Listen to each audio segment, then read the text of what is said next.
கர்த்தருடைய பரிசுத்த நாமத்திற்கு மகிமை உண்டாகட்டும். இந்த நாளிலும் கர்த்தர் நமக்கு தரக்கூடிய நல்வார்த்தை யாக்கோபு 2வது அதிகாரம் 26வது வசனம். ஆவி இல்லாத சரீரம் செத்ததாயிருக்கிறது போல கிரியைகள் இல்லாத விசுவாசமும் செத்ததாயிருக்கிறது. பிரியமானவர்களே, கர்த்தர் மேல் எனக்கு விசுவாசம் உண்டு என்று நம் மனதில் நினைத்து கொண்டு அதை செயலில் காட்டாமல் இருந்தால் அதில் ஒன்றும் பிரயோஜனம் இல்லாமல் போய்விடும்.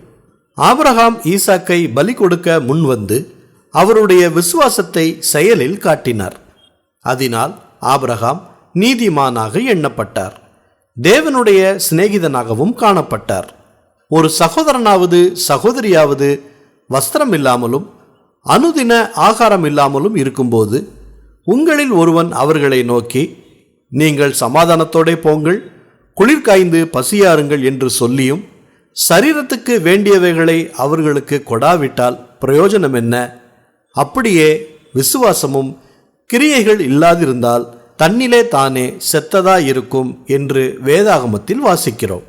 ஆகவே நம்முடைய விசுவாசத்தை நற்கிரியைகளின் மூலம் வெளிப்படுத்துவோம். ஜெபிப்போமா. நல்ல தகப்பனே, இந்த நல்வார்த்தையை தந்ததற்காக நன்றி செலுத்துகிறோம். இன்றைய நாளிலும் உம்மீது வைத்திருக்கும் விசுவாசத்தினை செயல்களாக மாற்றும்படியாக எங்களுக்கு ஞானத்தை தாங்க. நாங்கள் எங்கள் வாழ்வில் எடுக்கிற முடிவுகள் கர்த்தர் மேல் வைக்கிற விசுவாசத்தின் அடிப்படையில் எடுக்கிறோம்.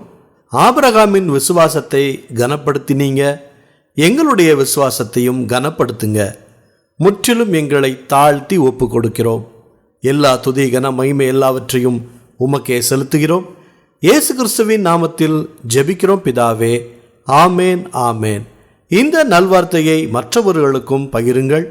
அவர்களுக்கும் கர்த்தருடைய ஆசீர்வாதம் கிடைக்கட்டும். கர்த்தர் உங்களை அளவில்லாமல் ஆசீர்வதிப்பாராக.